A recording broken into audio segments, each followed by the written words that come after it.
All right. Make that share.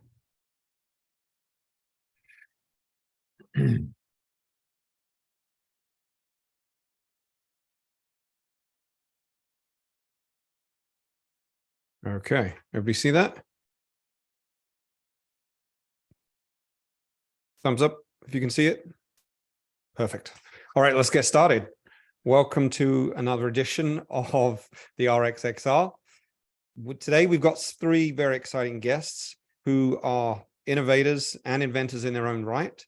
They've dedicated their lives, or at least the last few years, to doing things to help other people. We will go through the usual, do some welcome intros, some little overview of what's going on in the XR world, and then we'll dive into these three presentations to talk about what they've been doing and why. Randy, over to you.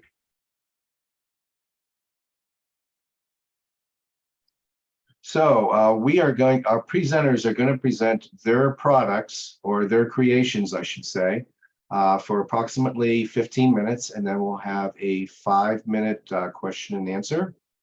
And we are really, really thankful that these guys are doing this. This is a really nice group of folks with very different approaches.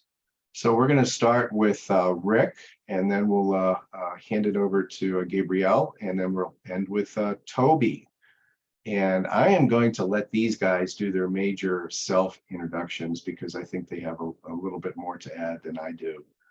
And we're going to start with some industry updates, though. And I think I'm going to hand it back over to Jeff now.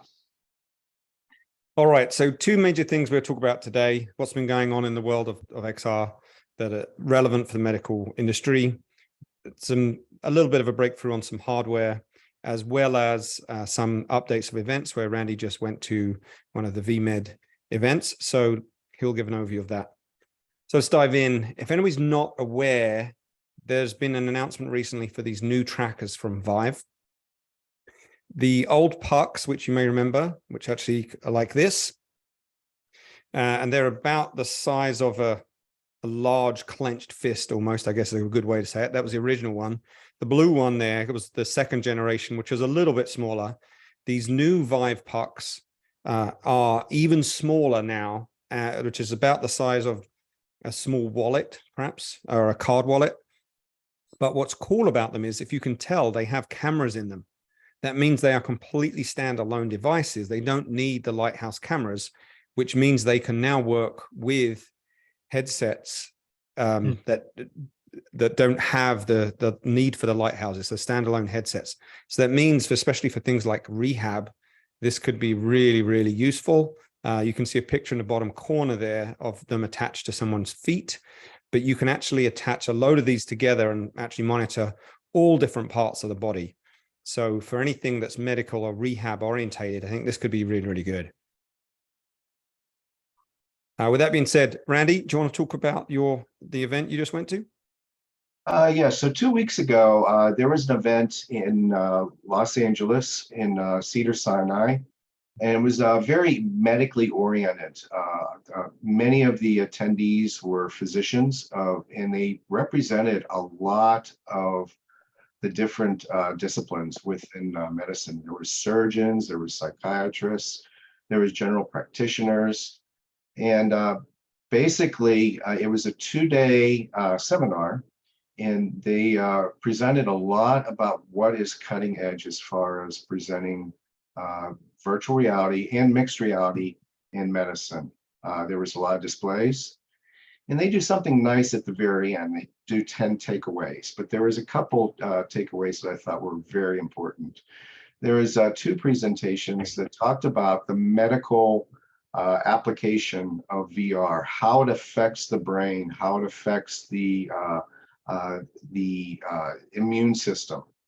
And the research is going to be published. It's not specific to VR, but it has a lot of applications. And one of the big takeaways is using this to further guide the application of VR with medicine. So that was the big takeaway.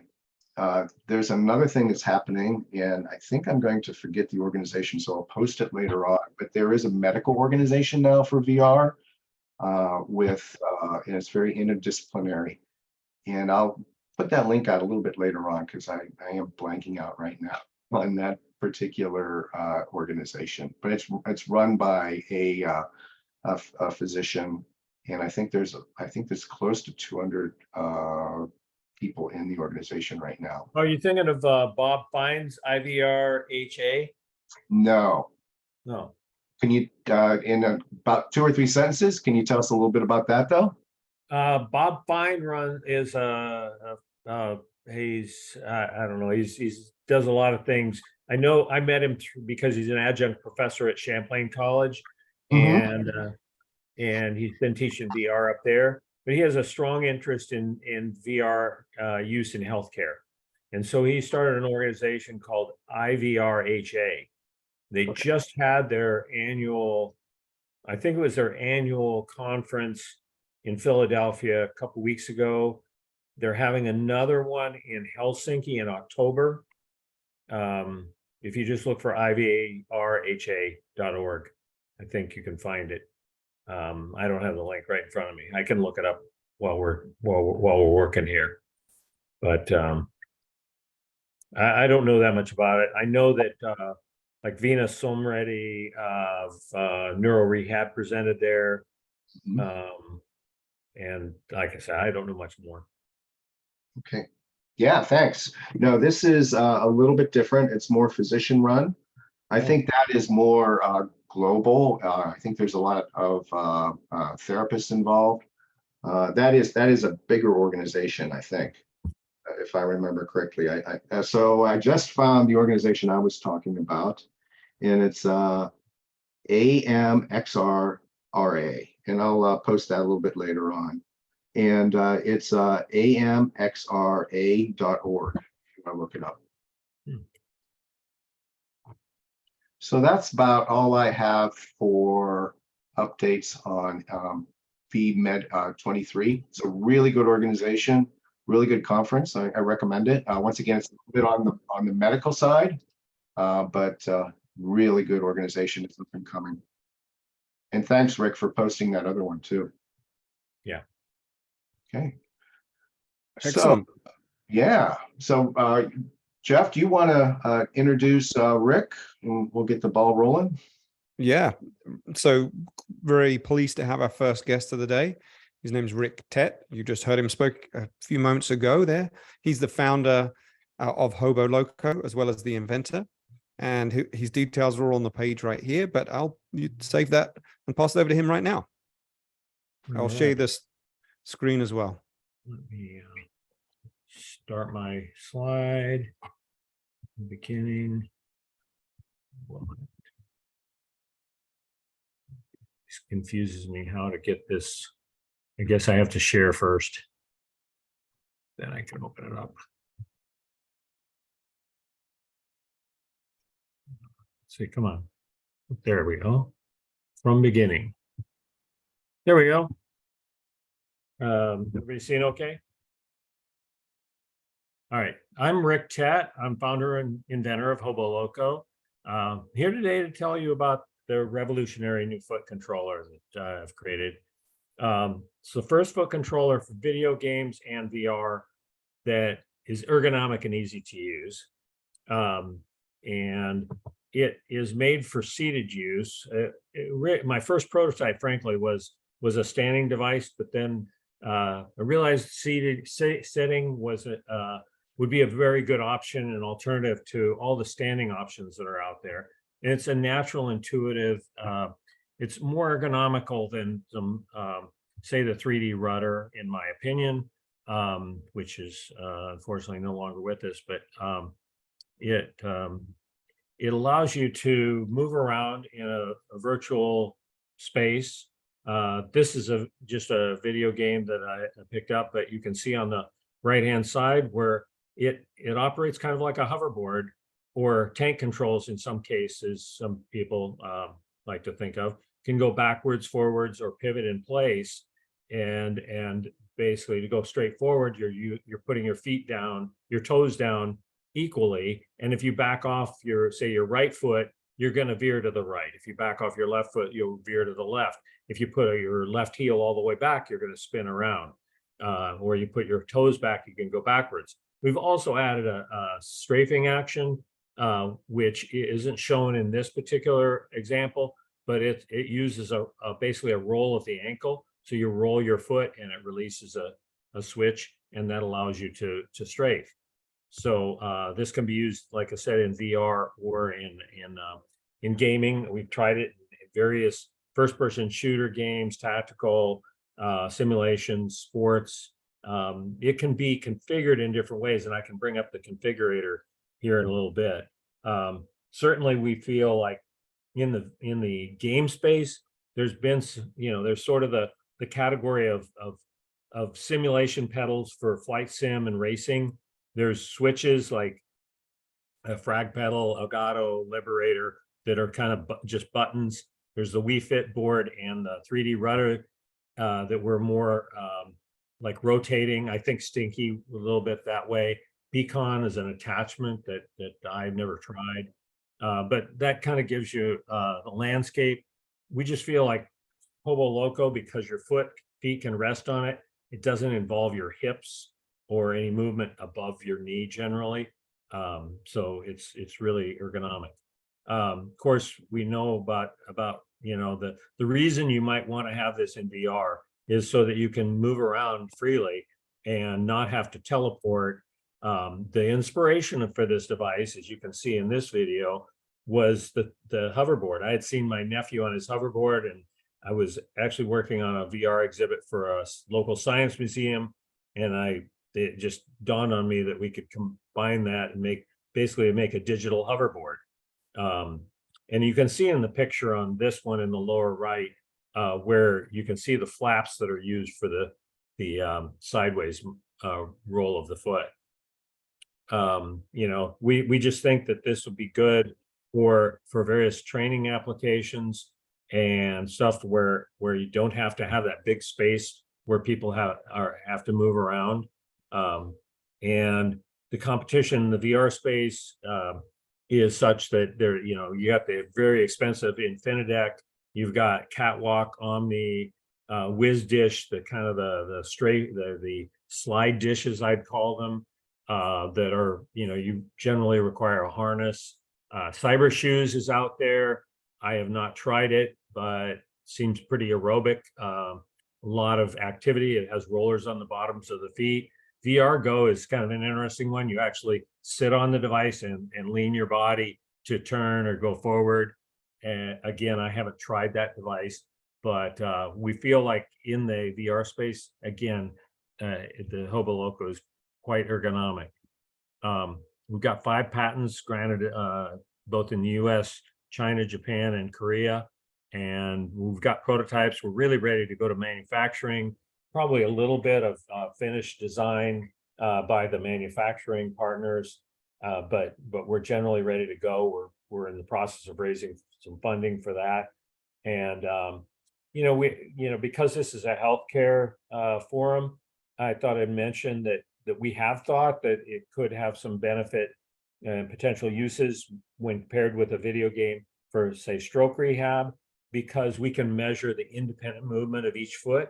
And we could provide the input into the game such that you could augment or support maybe if the person has very limited use, all they have to do is maybe tweak it a little bit to get get some feedback that they're starting to move their foot, and maybe gradually take some of that assistance away. Same with ankle movement therapy. DVT prevention is something that I've also included in my patents. I foresaw that maybe somebody might want to put this on an airplane in front of them at the base of their seat and play a game every 20 minutes to keep their ankles and keep their legs from forming clots. Our plans are to donate controllers to disabled veterans who have been able to play video games since they had upper limb trauma, and others for that matter that were born or have limited use maybe severe arthritis. We do our best to hire veterans. We currently have an intern from UTD that's a former Marine, and he's a Marine reservist. And we want to have environmentally and disability friendly packaging.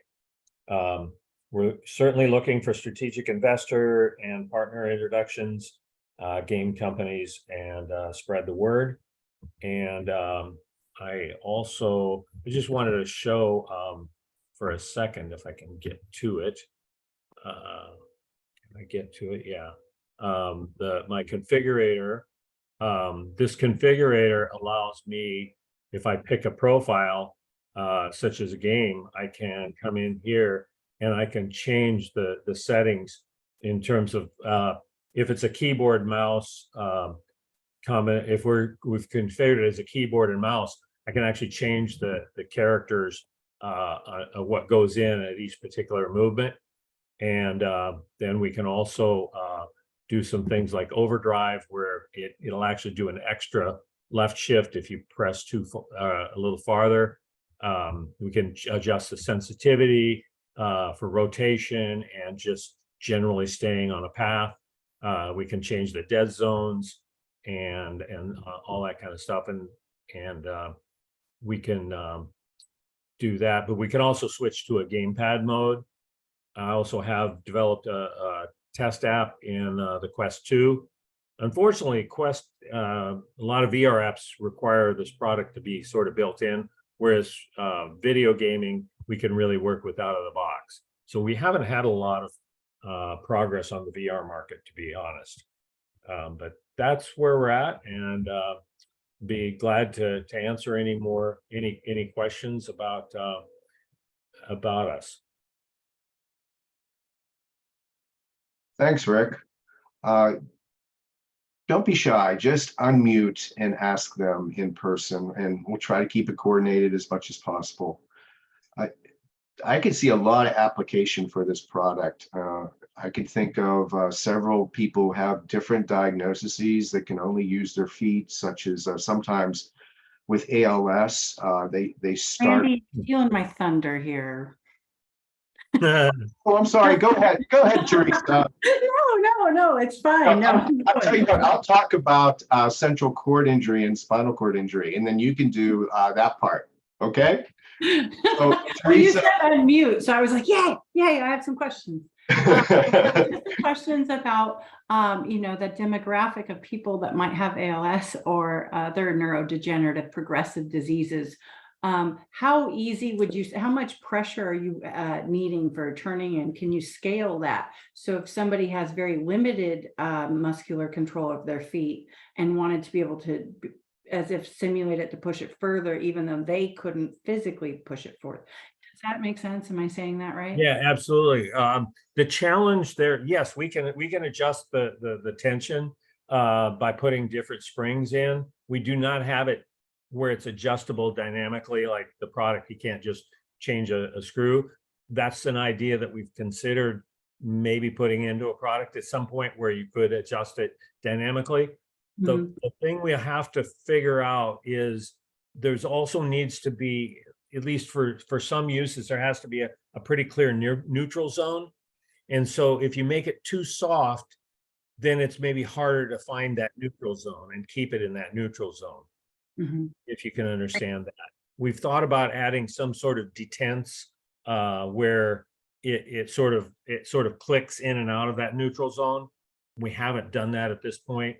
I'm thinking, I guess the way my brain is thinking is, if somebody has ALS and they like to play video games and they have lost control of their upper limbs, if all they have is their lower limbs, let's say, and they wanted to play a game with their voice and maybe their feet, right? Would that be adaptable? So if they have pretty good control all the way until it's weaker. I'm just trying to think about. Well, I would love to explore that. I'm not that familiar with the ALS condition. I didn't realize that some of them had yeah, so I'm thinking of progressive diseases where it progresses. Yeah, I would love to. I think there is definitely potential to do some research there. Where are you located? I'm sorry, where are you located? I'm in Plano, Texas, north side of Dallas. Okay. All right. Yeah, I'll follow up with you. I'm not in a place to add that right now, but I'm going to make a note of it so that when I get my other projects tampered down a little bit, then I can circle back to this, because I think it'd be a great tool for occupational therapists to learn this as an additional resource for gaming and computer. The 3D rudder previously for that exact reason with an ALS client who wanted to game and was losing the function in his thumbs. And it was a great way to sort of spread out the muscle use throughout the day. Yeah. So this is great to see there's something like this on the market. Great. And where can people tell me where you're located, Teresa? I am in the Coeur d'Alene, Idaho, Spokane, Washington, and just depending on what side of the fence you're on, I'll say which one I'm from. Are you associated with a university or a medical? I am. I'm with WSU, Washington State University. I designed the Adaptive Technology Center, and so I'm trying to bring in, I do community outreach, education, and I'm trying to change curriculum as well around these diseases. And these students haven't touched the majority of the equipment that these families are now utilizing. And so we need to change that. So that'd be awesome. And we're willing to cooperate on STTRs, SBIRs, anything like that. Awesome. Well, yeah, let's connect then, because I also have SP3 Northwest who can help support you in those endeavors. And I know they have matching grants and things like that. So they're really into all of that stuff. So yeah. Hi, Rick. I had another question. You bet. So my name is Christy. I'm an occupational therapist at the OSU Assistive Technology Center. And I work with our seating clinic, and I also am in our smart clinic where we do adaptive gaming as well. So the prospect of a foot controller is something that we work with for operating power chairs, but it's good to know that, something is coming around for, other things like gaming and whatnot. Could you tell us a little bit more about what kind of input jacks we're using for this? Like, how are you connecting it to the device? Right now we have two different versions. I have a USB version that right now only supports keyboard and mouse input. So it can put in keys. So if you have a game, for example, or an application, it takes character and or mouse input, then you can configure it for that. The other model I have supports gamepad over Bluetooth or keyboard mouse over Bluetooth. I can also provide a serial string that's customizable, so you can read that right into Unity or Unreal and process it. That's great. Since it has, USB, I'm also thinking of its potential for use with a communication device. You plug in as access for that. Super cool. I'll send you a message and say hello. Thank you. Thanks. Yeah, I'm easy to find on LinkedIn also. All right. Yeah, I've got a question too. So Rick, what's the expected retail price for this? Our USB model, we're targeting $199, $200 basically. And for the Bluetooth model, if it depends on, we may or may not bring that out initially, but we think that's going to have to be a little more because of the cost of the processor, the Bluetooth and Wi-Fi. So that's going to be like $250. That's what we're thinking.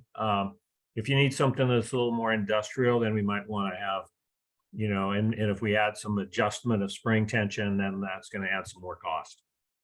Well, the main reason I'm asking is because I'm wondering about insurance. And so I know Jeff because I'm a member of the Swedish MS group here in Seattle, Washington. And so I'm just wondering, if as a patient, if I wanted my insurance to cover it, would that be possible? So I'm kind of missing what you're saying. Is something about shorts? No, let me slow down. So I know Jeff through the Seattle Swedish MS group. So Jeff has worked with them to create some applications for the press headsets that they have. So my question is really related to the insurance. So if I'm a patient and I want to buy your device, would it be covered by insurance? Yeah, I doubt it right now, unless I haven't looked into that. I know that some other VR, like the Mind VR headset for elderly, has recently gotten coverage up in the Northeast by some coverage, but no, I haven't looked into that at all. If we can demonstrate it, I'm sure that ultimately it could get there, but probably not right now. Because I'm also planning to sell these commercially, I'm certainly willing to think about ways in which we can get them to people who are more in need of them. Like I said, I want to donate them to different causes. So I think if this takes off, I'm not going to, I want it to take off broadly, because if it takes off broadly, then I can support the community that needs it more. Right.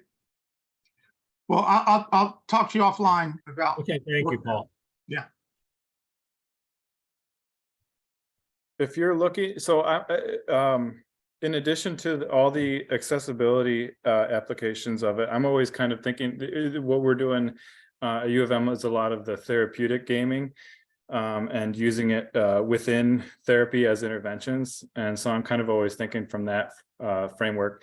And some other applications, if you're looking for more applications for like how it could be used, would be a huge one that I use for using games for people's feet is for like biofeedback for proprioception training for incomplete spinal cord injury or peripheral neuropathy or anything where proprioception is a deficit.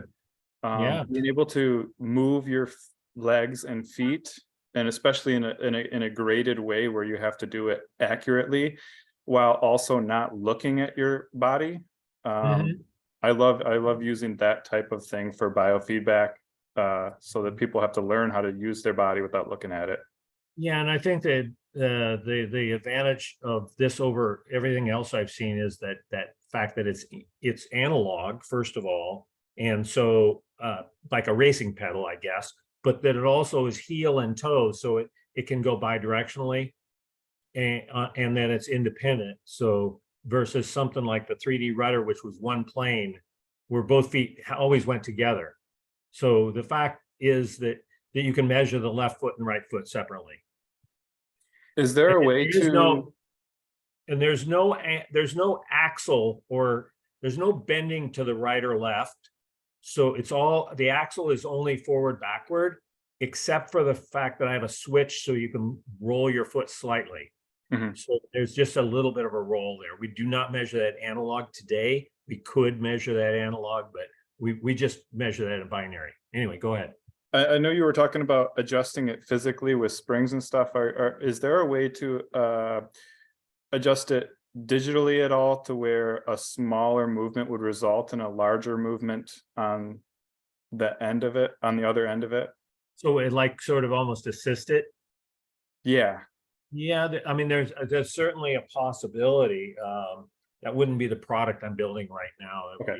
It would be a little more advanced. That would require some like stepper motors or something in it. No, so Rick, I think there's actually a way to do. We do similar things all the time with our software. So you can make a small movement, a big movement. If you can, like you said, if you can get a digital measurement out of the movement to see not just binary, but if it's a graduation. In the game itself, we can adjust the sensitivity. So you can have a very small movement of the foot pad result in a larger movement on. That's what.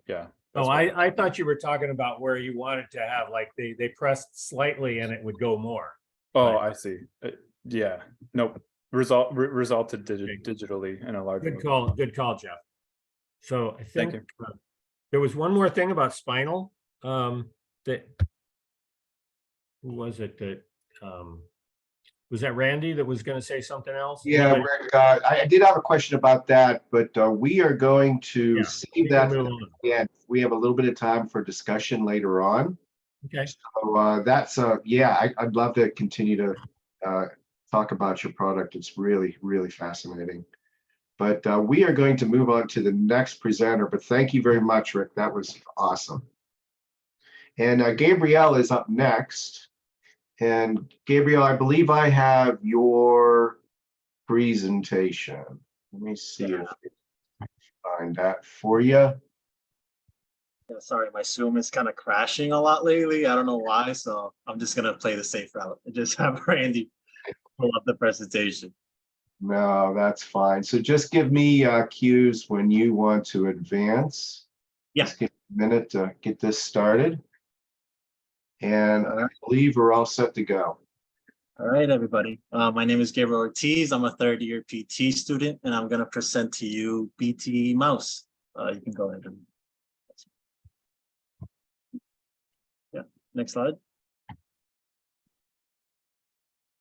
There you go. Okay. So I'm gonna tell a little story about how I came up with the idea. So I was in lecture in a pediatrics class, and the professor has a son that was born with a congenital residual limb on the right arm. And she was mentioning how he uses a Nintendo Switch to play Fortnite. Anybody here play Fortnite, by the way? Anybody? No? Oh. Okay.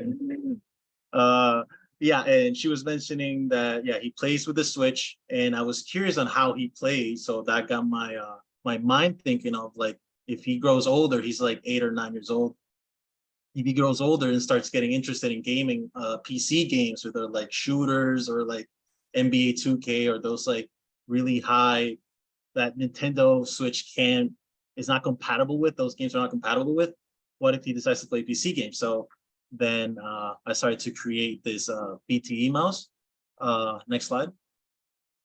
So here are some examples of single arm amputation. So he's a transradial below the elbow, but it's more closer to the olecranon. He has just a little bit below the elbow. And yeah, these are some types of single arm amputation examples. Next slide. And the target population for this mouse is the 1.8 million, because around the world, because they're below the elbow. But maybe in the future with product design and maybe updates, we can target the 3 million with worldwide with arm amputations. But for now, maybe it's the 1.8 million. Next slide. So here are some accessibility devices on the market right now. We all know the Xbox Adaptive one.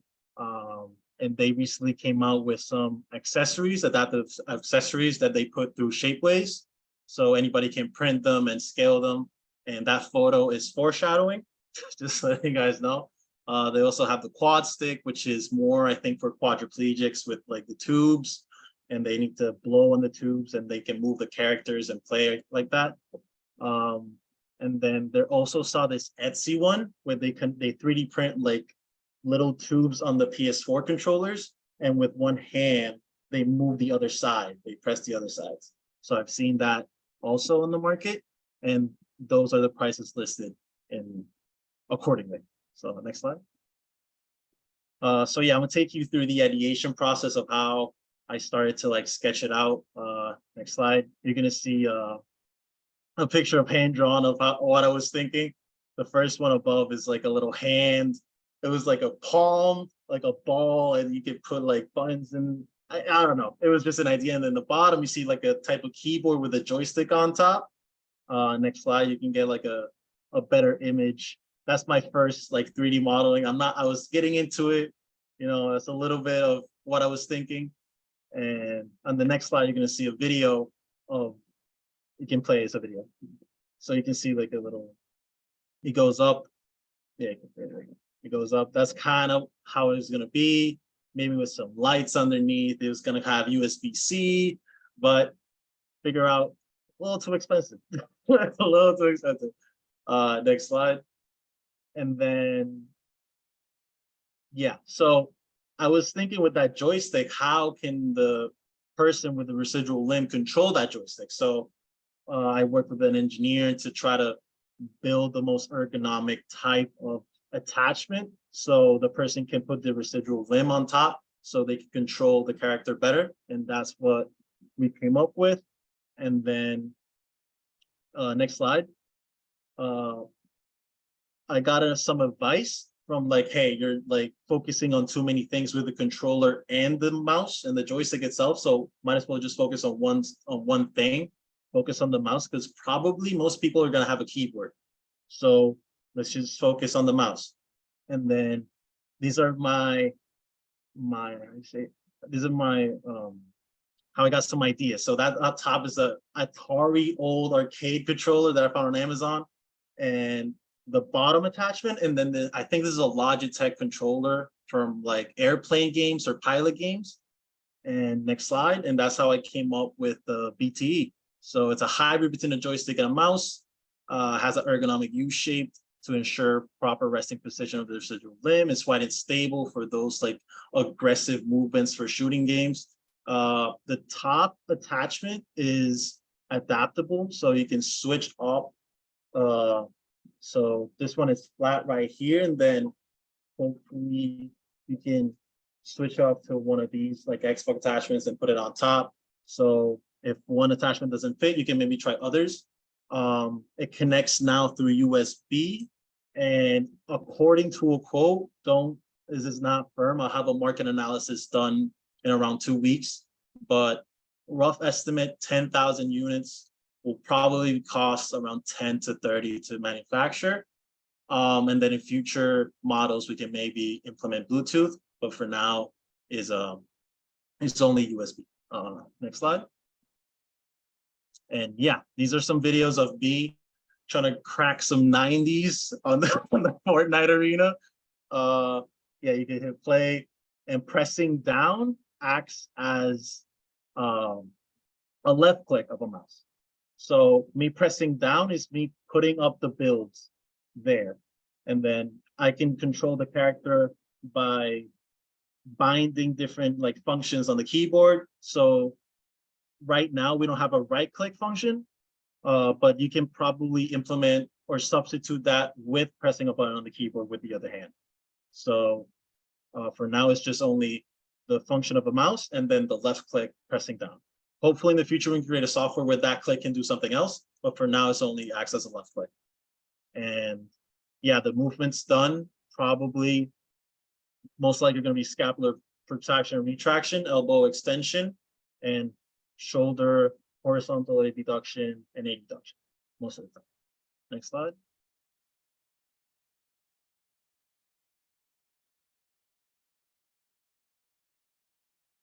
So the next step. So I submitted this prototype to Tom Global Innovation Challenge. It's like a club, a nonprofit organization that focuses on helping like students or children with like musculoskeletal deficits or disorders or something like that. And I was part of it 2 weeks ago. I think I had an event. I was helping someone build a communication tool for the classroom. A teacher, I was helping a teacher. And yeah, it's open source. I'm hoping to try to help as many people as possible with this device. And yeah, like I was saying, I just got in the Xbox accessibility. You can see it. Yeah, these are like the top D-pads. And yeah, I was trying to like scale them down to the device. I'm not sure. Yeah, I'm not sure if the light's in. But yeah, I'm trying to scale those adaptive like accessories to the device so people can play better and be more comfortable playing the games. And I'm trying to coordinate with the professor's son to try to record and have him use the prototype so we can get a video to see any feedback that he might have on how to make it better or how to improve it. Next slide. And yeah, some possible impacts on the healthcare system. I mainly see this product working better in an outpatient setting, because in acute care, I'm not pretty sure if it might work. Maybe for motivation, if patient is not motivated enough to do physical therapy or OT. But yeah, in physical therapy and outpatient, you can probably do some scapular retraction holds, maybe isometric. You can play like a game, try to hold that motion, and yeah, maybe in OT, maybe teach them how to do web browsing, because that's a activity of daily living. People are a lot on the web nowadays. So yeah, these are some possibilities of BTE. Next slide. And yeah, I just want to thank everybody on this slide right here, some people that helped me. And there's my LinkedIn if you want to reach out. And thank you so much for listening. Excellent. So let's open it for some questions.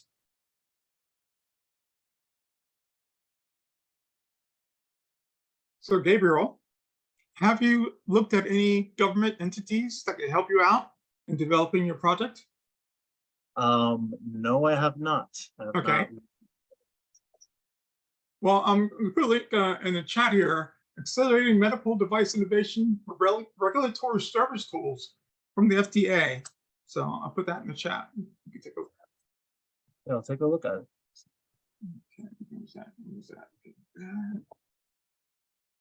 And are you close to university? Yeah, I'm close to FIU. Yeah, FIU. FIU acronym, Florida? Florida International University. Okay. I got a question partly for you, Gabriel, but actually for the rest of the team. You had the 1.7 million amputees there, but I think your audience is actually a lot bigger than that, because there are a whole lot of injuries or disabilities or diseases that limit movement that would vastly expand that number. Is that fair? Yeah, I think that's fair, because maybe, let's say, maybe someone has like a contracture or a hand contracture. They can't like open their hand that much. So maybe an attachment from that mouse can help play video games or web browse. So yeah, I think that's fair. That's fair. And as a side note on that, actually two side notes. One is I did a presentation to the Amputees Group of America or something like that. I'll have to double check the name. And they were really intrigued by, particularly by yours, Gabriel, but also everybody else's as well, because obviously there's every one of you is bringing something interesting to the table that can help people who are amputees. But on top of that too, as I think everyone's aware, we posted a little bit on social media about these inventions, and somebody wrote up straight away, first person to comment, like, I want 3 of these right now. So to that extent, Gabriel, how far away are you from being able to actually make a few of these? Honestly, this was like a side project. I didn't expect it to become this massive, like not massive, obviously, but this thing, to probably put it in the market. So I have the market analysis probably like in 2 weeks. And yeah, by May is the end of the challenge. So by May, it will probably be on the Tom website or open source for all those communities to build. So yeah, I'll start. I didn't know I was gonna get orders today when you sent me that tweet. I was at work. I was like, what is this? But yeah, I don't know yet. If that's the short answer. I don't know yet. Gabriel, I just love the ideation part of your presentation. It was really, really interesting. It's really inspiring. And thanks for putting it on open source too. That's awesome. So people can build it for themselves too if they don't have the funding. So I just wanted to reach out and say there is a lot of application for it besides amputation I can see. And I think people can really use it a lot. Everything is so customized, not you know this better than anything, but not one solution works for everybody. So thanks so much. Thank you guys for having me. And thank you for the feedback, and Paul, I sent you thank you for the link. I'll definitely read it later. Well, great. Is there any other questions for Gabriel? If not, you can save them for the end and we'll move on. So thanks so much again. That was awesome. And our next speaker, is he still on with us? I know he was having a little bit of trouble. Can you hear me? Yes, we can, Toby. Fantastic. Yeah. Nothing like way out in the woods. So welcome, Toby. Tell us a little bit about yourself and your creation.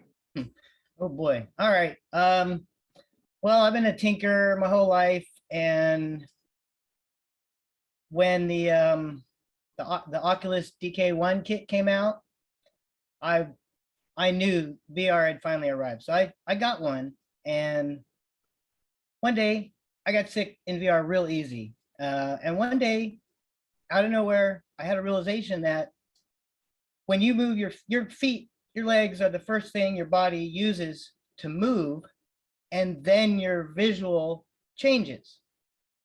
And when that is messed up, when like your visual changes and your body didn't do anything to make it move except to press the button with your keyboard, that disassociation to me gave me my VR sickness. And I realized, okay, so I need a set of controls that I can use with my feet to move around in VR. Went and looked on the market. That Stinky Foot and the VR Rudder, I think, were about the only things available. And they were completely inadequate to what I wanted. I wanted massive output and customizable. So I mocked up something out of wood and a quick Unity 3D scene, and it worked. I ran around happy as a clam in VR without getting motion sick. And this is going to be a little rough. My initial design was this, 1 foot, obviously. The paddles are supposed to be in these slots. They're not in there at the moment.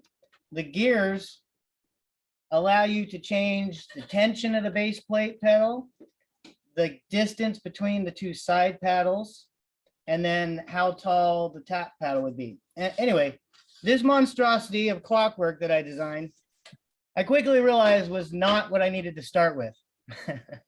So,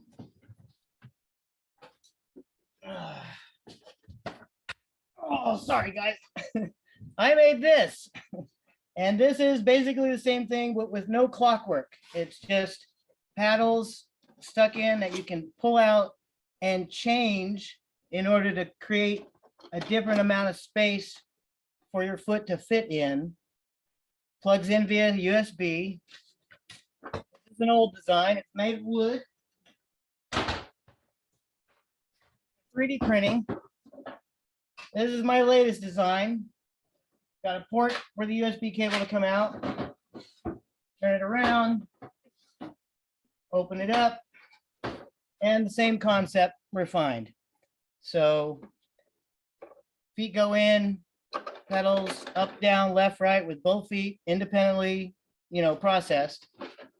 I wrote some software. It runs on a teensy Arduino. You have 80 unique outputs, 80, with just your 2 feet. The first 24 are the most simplest to use. The programming I've done on the teensy allows any conceivable keyboard character or combo, mouse output, joystick output with just your feet. I've got over 200 special characters that generally take a sequence of keyboard presses to make as an output. You can assign that to a single press with your foot in any direction, any combo you want to use. I'm a hardware guy. I had this idea. I've been knocking myself out for 5 years to get this to a point where it can be used by people. I've sold 6 of the older version that are wood paneled. Those guys are all happy. The software that's running on it at the moment is hard coded. You tell me what you want it to do as outputs, it's hard coded, it's done for now. The software that's programmable with different configurations I'm working on. You have a Unity interface similar to Rick, very similar to Rick, where you can assign whatever output you want to a combination of foot pedals and save it, switch between configurations on the fly. It's USB at the moment. I have a Bluetooth version in the works, 3D designing for the battery compartment, all that fun stuff. I'm going a little fast. This is where I'm at. It does what I say it does. It needs a little bit more refinement. I have done nothing whatsoever in the research that the 2 gentlemen before me have done. That's what I'm hoping to get towards at this point. Any questions? Toby, I mean, Yes. I love the fact that you almost underplayed just how valuable this could be. Rick's device is primarily geared to the gaming side of it, which yours can do a little bit of too, but with 80 possible controls, have you ever tried using it with someone, for example, who doesn't have use of their hands, to use it as a keyboard? Not specifically. The very last one I sold went to a gentleman who put up a video of him using it to play Halo Infinite. His hands are basically just kind of stumps, and he's got some Xbox adaptive equipment and stuff, you know, for button pushing. And then he uses both of his feet in the WalkBox. I have no idea how to share a screen. I've got 2 monitors.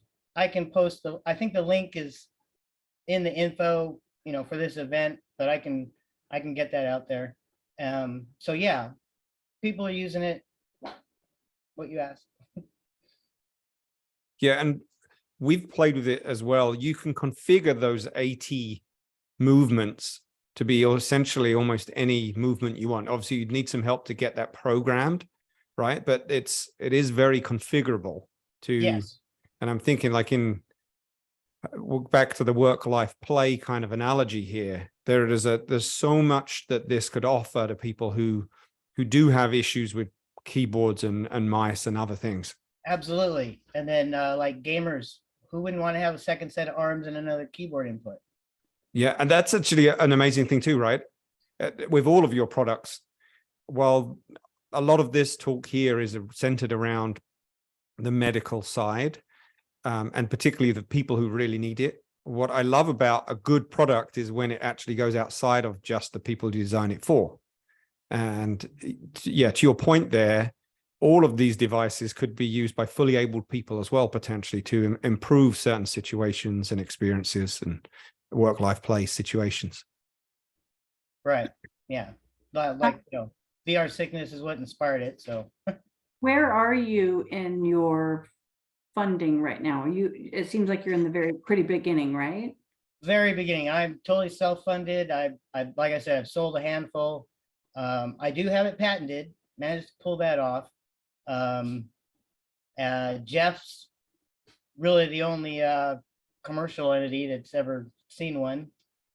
Yeah, I'm dead at the very beginning. Yeah, like I said, I'm a hardware guy and I can solve all kinds of problems, but I don't know anything about getting it out there. Well, a couple of thoughts that I have is, so at the Adaptive Tech Center, what I'm trying to do is get families to be more aware of device implementation technologies and educate themselves on how to plan for some of these diseases. Some of them are fatal within a few years, and some of them are slower progressing where, you know, they lose mobility and function and such.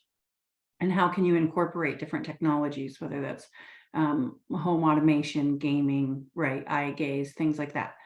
So we also work with a group called SP3 Northwest, and SP3 Northwest is about helping individuals such as yourself walk through the funding phases, grants, funding, research, device, manufacturing, and Right. all.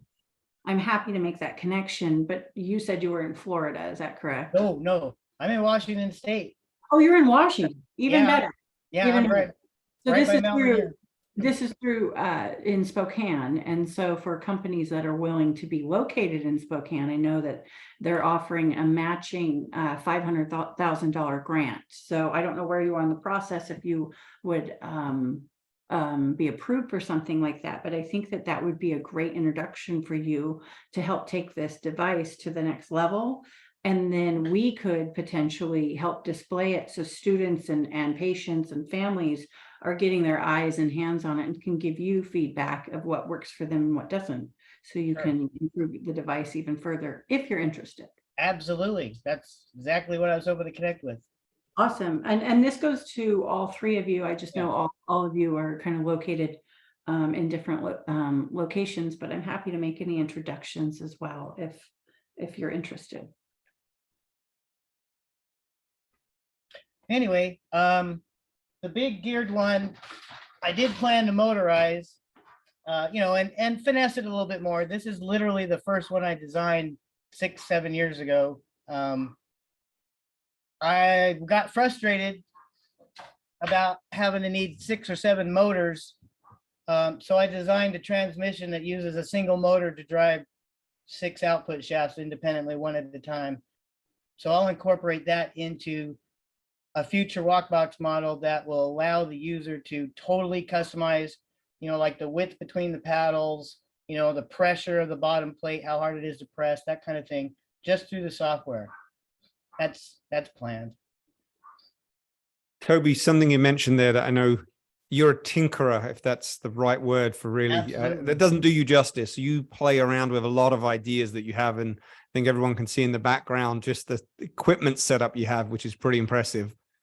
Can you even talk about some of the adaptations of the WalkBox that you've made? For example, I know you've mentioned about the ARM version.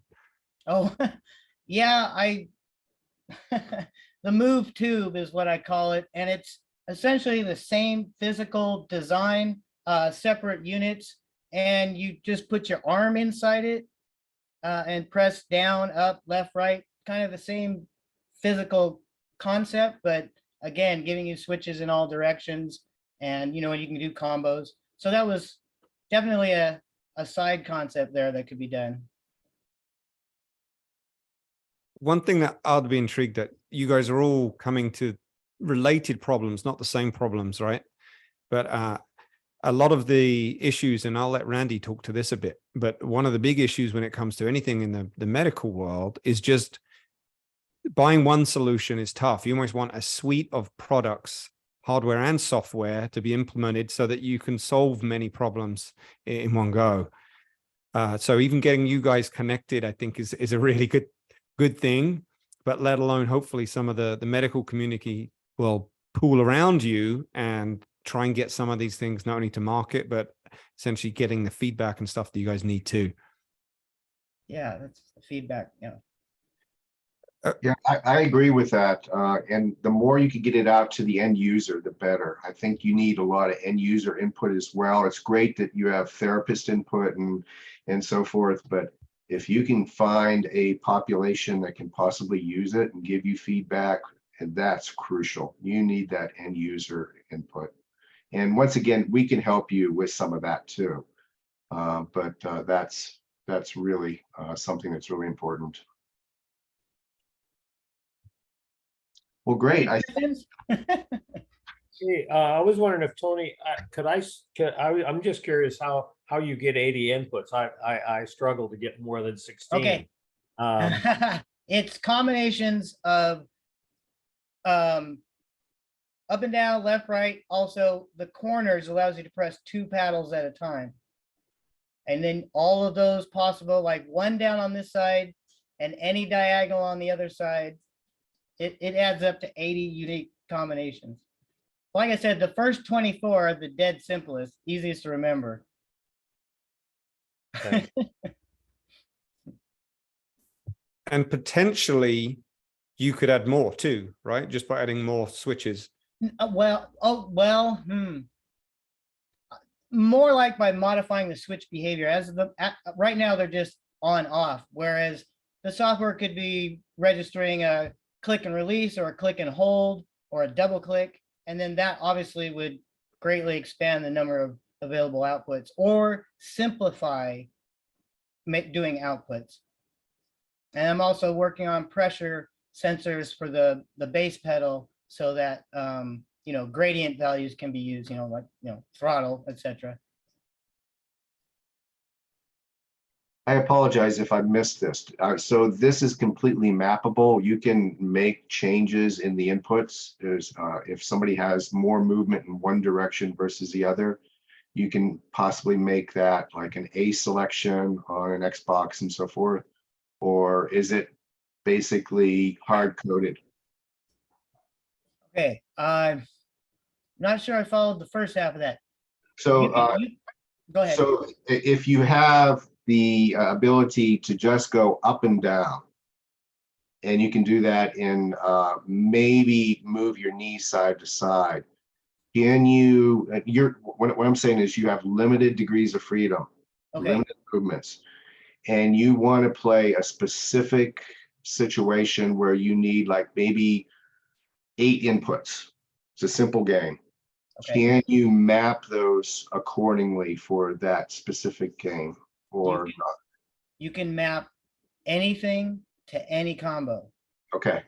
Any combo press can have any output at all, including a sequence of outputs, a string of keyboard presses.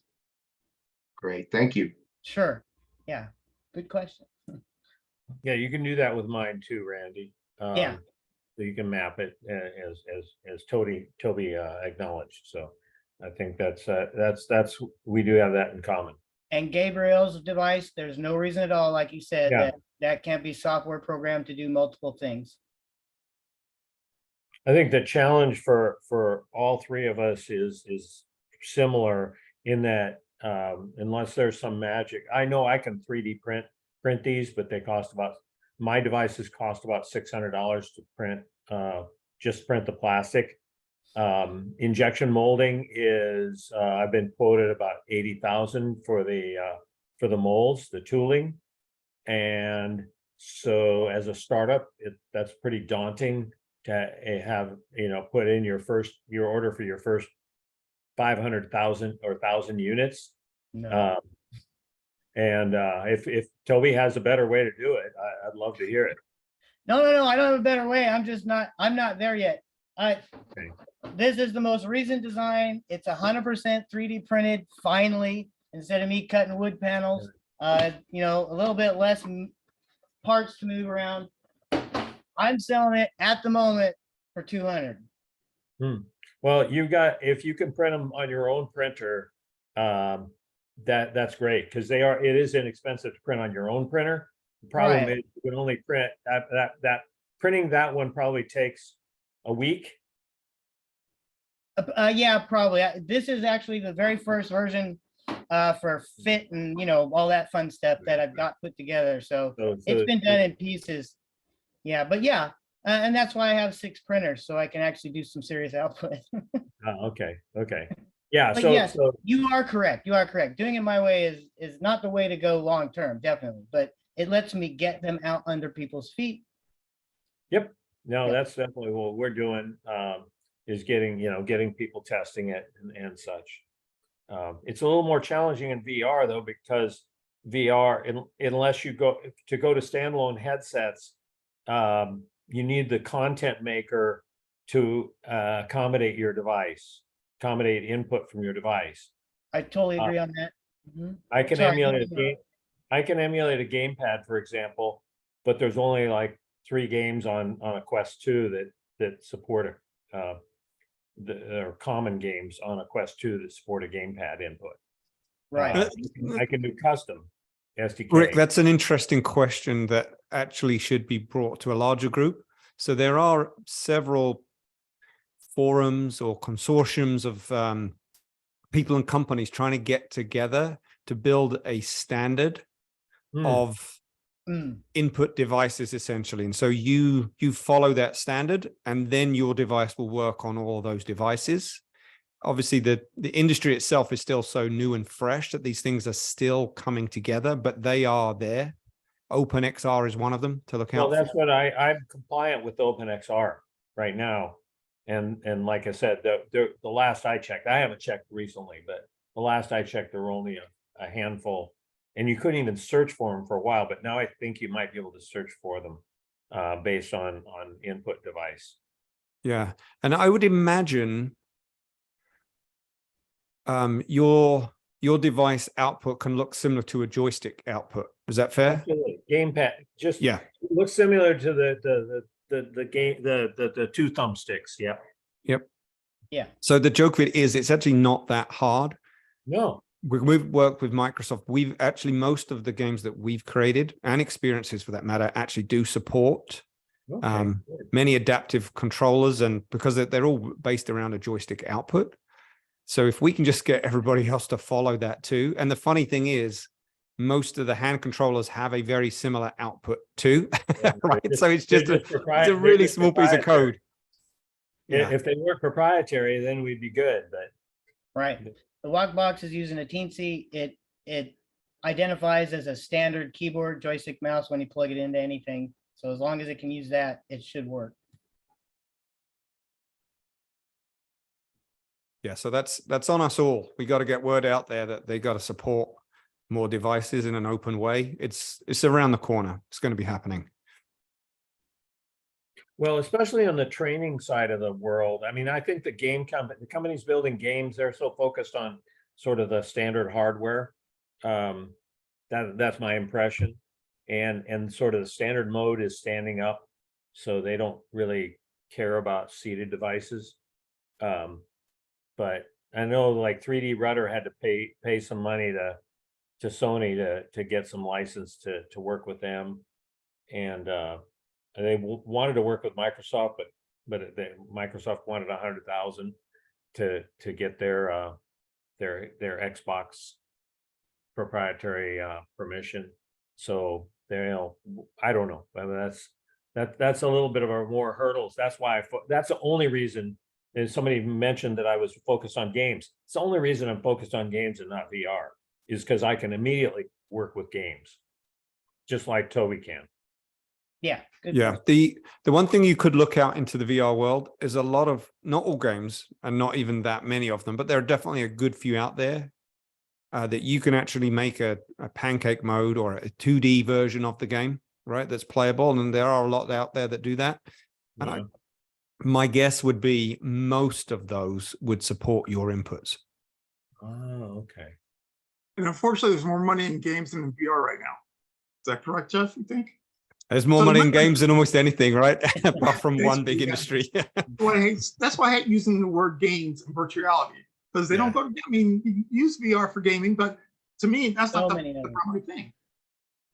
Right. I mean, I foresee somebody, especially older people, or anybody who wants to take a tour as people develop content around. So if you want to take a tour of Paris or a tour of somewhere or a museum, and you don't want to have to walk around or march in place or use your hand controller and get sick, like Toby was mentioning, the foot controller gives you that capability to move gradually. And actually, interestingly, I've also in my demo, I found that the cool thing is when I'm doing my foot controller in a VR space, I can detach the head movement from my direction of travel. And that really helps me because, and that might be also another reason it's better for VR sickness, is that I can anticipate and I can look around the corner as I'm turning. I'm not actually just turning with my body. I'm actually looking ahead. Yep. And I believe there was somebody at Iowa State that did a study on and found that using the feet, even with I can't remember what the mechanism was, resulted in lower VR sickness. Yeah, you might want to check the chat because I've been posting some links I've been finding. The state of accessibility in gaming.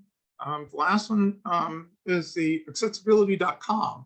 And so, yeah. And I'll say this, and so I would love to focus on accessibility. What I've heard from investors, and like I say, there's an $80,000 hurdle to get into any kind of manufacturing for me. You know, I haven't found anybody, and I talked to Mark Barley at Able Gamers. He's like, yeah, I mean, it's that unless you can get an NSF grant or maybe there's an FDA grant that I hadn't checked. I didn't know about that program. But if somebody knows about grants or people who will fund accessibility devices, that'd be great.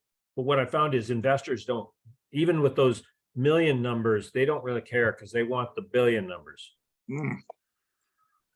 Capitalism at its best. There are definitely some grants out there for these kind of situations. They're just a bit harder to find for the same reasons, right? They're not billions, they're millions. And so it's money sells money, right? But this is, again, part of this whole reason we have this group is to build that community, to try and help get the word out there. Yeah, well, if anybody has any suggestions, I'll follow up on the I think the FDA link up there, and then I'll check the rest of these too.